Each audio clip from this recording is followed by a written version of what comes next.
když okna první elektriky poslala známé cukrbliky záclonám mého pokoje.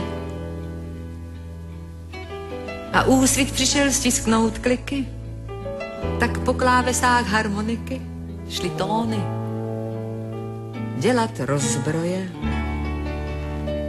Pod střechou kdo si hrál, někdo se tomu smál, zatímco jiný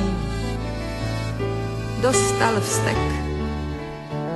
Tak či tak každý den hlásil se refrénem: já dnes mám vanu plnou fialek, mám vanu plnou fialek, mám vanu plnou fialových fialek.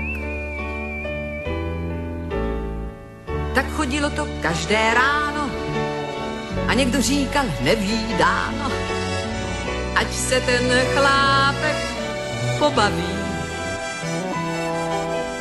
Další však říkal svojí ženě dost divný přístup k hygieně. Vždyť připraví se o zdraví. Nahoře zatím hrál dotyčný klidně dál všem nájemníkům ve spolek. Jak přání zlomdás nám předával svůj vzkaz. Já dnes mám vanu plnou fialek, mám vanu plnou fialek, mám vanu plnou fialových fialek. Postupně se všem zalíbilo budit se písní, zvlášť když šlilo s harmonikou tahací. Začali říkat akordeon, já říkala Alain Delon, tomu, kdo bydlel v oblacích,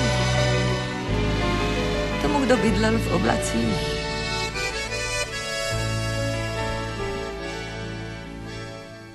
Už se to stěží někdo doví, kdo tenkrát bydlel mezi krovy starého domu v Karlíně.